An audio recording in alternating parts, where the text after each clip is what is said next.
So we have this primary oocyte that is arrested in diploid phase of prophase 1 of meiosis, right? And in the mid of cycle LH surge, I have discussed these things in the previous lecture. If you do not understand, please watch that lecture, right? So in the mid of cycle, what happens that there is LH surge, and this LH surge, it causes the release of this arrest, right? This release of arrest happens, right? And this primary oocyte, it resumes the meiosis 1, right? And it completes the meiosis 1, right? And as the meiosis 1 is completed, it will divide into two daughter cells. Clear? But this does not happen like this. It undergoes a special type of meiosis such that one of the daughter cell, it gets all the cytoplasms and organelles, right? And the other daughter cell, it gets very little to no cytoplasm, right? This oocyte that is formed from primary oocyte, and now because it has completed meiosis 1, it is now called secondary oocyte. This oocyte that has got all the cytoplasm, that has stolen all the cytoplasm, and very little is left for its sibling, it is called secondary oocyte. And the other cell is polar body. You know, it has completed meiosis 1, it then starts meiosis 2 and then rest at metaphase 2, right? We will discuss that later in the other lecture of oogenesis. So this is polar body. So you know how polar body forms. Let's look at in a simple diagram. So here we have primary oocyte. When the LH surge happens, it is converted into this secondary oocyte, right? And the polar body that consists of very little cytoplasm. Now here, that's how polar body forms. But my question is that why this selfish behavior of oocyte at the first place? Why there is that selfish behavior that it has got all the cytoplasm and it has left very little cytoplasm for this polar body? So my question is that what is the real significance of this polar body? So what happens that it is released, ovulation occurs, right? And it comes this secondary oocyte. You know, it is still secondary oocyte. It is not a mature ovum, right? So now what happens here, let's suppose a sperm come, right? And the sperm come, and when the sperm come, it attaches to sperm receptor on zona pellucida, and then it quickly completes the meiosis 2. It was arrested in metaphase 2, so it quickly completes the meiosis 2, right? As it completes the meiosis 2, again it is divided into two daughter cells, and again one cell gets very little cytoplasm and other cell gets almost all the cytoplasm. So this is the second polar body that is formed. So this is now not secondary oocyte, it is now ootid. It is ootid, just like spermatid, it is now ootid. This ootid then gradually differentiates into mature sperm, right? Mature ovum. Sorry, not sperm. It gets differentiated into mature ovum, right? So in this diagram, again, this is the secondary oocyte. As the sperm comes and attaches with zona pellucida on its receptors on zona pellucida, it is converted into ootid and second polar body. So ootid is later converted into mature ovum and second polar body. How many polar bodies are formed? Yes? 4. 4 polar bodies. Here we have 2 polar bodies. So it is actually controversial that how many polar bodies are formed. It is said that usually 2 polar bodies are formed, right? First polar body due to meiosis 1. Here is meiosis 1, and the second polar body due to meiosis II, right? So two polar bodies are formed, and these are formed due to unequal distribution of cytoplasm. I will discuss the behavior later, right? So, but usually two are formed, but sometimes this polar body, it does not get disintegrated at this time, and the cytoplasm, enough cytoplasm and organelles may be present in this polar body, and sometimes this polar body can also undergo meiosis too, right? And it can be divided into two polar bodies or two daughter cells. So we can form then three polar bodies. So usually how many polar bodies are formed? Two. But three polar bodies can also be formed, not four. This is converted into these two. On no, there is no existence of this. It is converted to these two. So total, usually two polar bodies, sometimes three polar bodies can be formed. Now the question is that why unequal distribution of cytoplasm is there? Can you answer this question? Yeah. You cannot, I think. So let me answer this question. One reason is very simple, that it is a necessary evil for the sake of baby. Mothers even at this stage care for their baby too much, right? The lazy sperm, they bring very little cytoplasm. Actually, I think I should not call them lazy. There is a reason for that. Sperm has to travel through that harsh pathway of female reproductive tract. So for that reason, they have to keep the cytoplasm very little. I don't think it's their fault, right?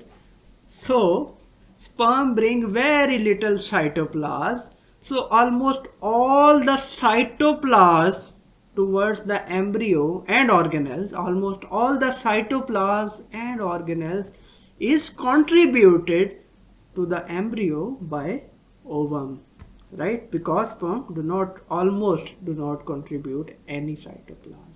One reason is this. So that is why it is taking all the cytoplasm, right? Another reason, and let's discuss the other reason. So let's suppose it has now completed the meiosis II. It has now fused with this sperm, and zygote is formed right now, right? So we have zygote, which is formed by fusion of male and female nucleus, and cytoplasm is mainly of female, the ovum, right? So this is zygote. It is not diploid cell. It has 23 chromosomes from ovum and 23 chromosomes from sperm, right?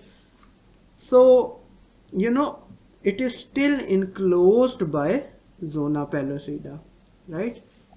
Now it will divide by the process of mitosis, right? It will divide by the process of mitosis into two daughter cells, and as it is developing further, it will also continue to move toward uterus, where it has to implant. Now you see something special here, that as it is dividing, what happens that the two daughter cells that are formed, they are half the size of their parent cell, right? The the cytoplasm is equally divided among these daughter cells, that 50% cytoplasm is taken by this cell and 50% by this cell. Normally what happens, that let's suppose this is a parent cell. Normally if it divides, the daughter cell that will be formed, they will be almost of the same size as parent. Why? Because they will accumulate more cytoplasm later on. But here they cannot accumulate more cytoplasm. Why they cannot?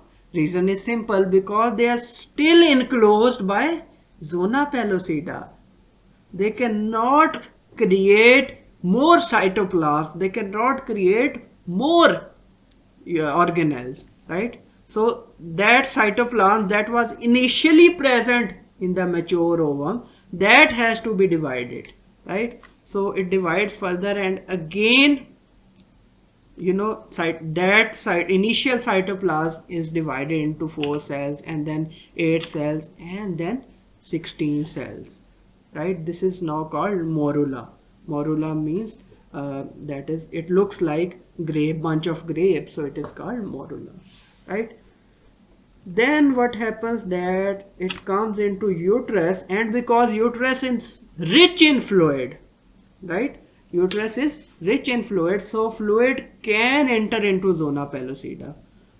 Zona pellucida is not completely impermeable, it allows the fluid to enter inside, and as the fluid enters it inside, the zona pellucida it stretches, right? And blastocyst is now formed. As it more and more fluid enters and it keeps on stretching, this zona pellucida, it sorts of ruptures, that is like hatching of an egg, right? So it ruptures, and now it can continue normal mitosis. Now these cells can grow and accumulate more cytoplasm just like any other cell. But before that, this mitosis that was occurring, this is a special type of mitosis in which the daughter cells have 50% size of their parent cell. This type of mitosis, or this type of special cell division, is called cleavage. Are you getting the point? No, the reason is simple, that why it is having lots of cytoplasm at first place. Why it has left no stone unturned to accumulate as much cytoplasm as possible.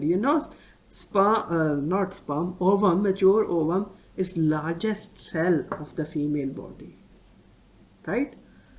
The reason is that, imagine if there was not enough cytoplasm here, if the size of this cell was small, and if cell was not having enough cytoplasm, what would happen?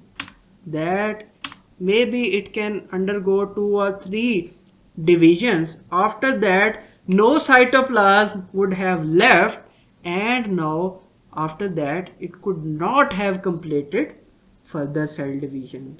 So to allow this cleavage process to proceed further, it needs a lots of cytoplasm at first place. This is the one reason, and that is why it steals the cytoplasm of its sibling. What is its sibling? Polar body. So two reasons you have learned. One reason is that sperm brings very little cytoplasm, so all the cytoplasm and organelles are contributed by ovum. The second reason, that why it needs cytoplasm, because it has to undergo cleavage. It has to undergo repeated cycles of cleavage till it reaches the uterus, where zona pellucida ruptures, and then it can stop undergoing cleavage and continue normal mitosis. So two reasons. Third very important reason. Third reason is that, let's suppose if equal cytoplasm was distributed, right, then how many oocytes we would have had at this point? 4. 1, 2, 3, 4. Not 4. This will also have divided. So 1, 2, 3, 4. Yes, 4. You are right. I was wrong. So total we have 1, 2, 3, 4. So total we would have how many ovums? 4 ovums. But nature does not work like that. Usually a human female, usually she produces single best ovum. I think females are perfectionist. They produced a single best ovum each month and hope that it gets fertilized, right? Opposite to that, male creates millions of sperm that are released with each ejaculate, and not all of the sperm are perfect. About 10% of sperms are created faulty. But fortunately, these faulty sperm, they cannot move, so they remain behind. And the perfect sperm is able to bind with the perfect ovum, right? So right now, if you are sitting here listening to watching this video, congratulations. Why? Because you are produced from the perfect most ovum that was fertilized by the perfect most perfect sperm. So nature tries to create the best thing. Thank you so much for watching this video. If you like this video, please subscribe to my channel, please give thumbs up, and please give your precious comments regarding this video, and please support me on Patreon. Thank you so much.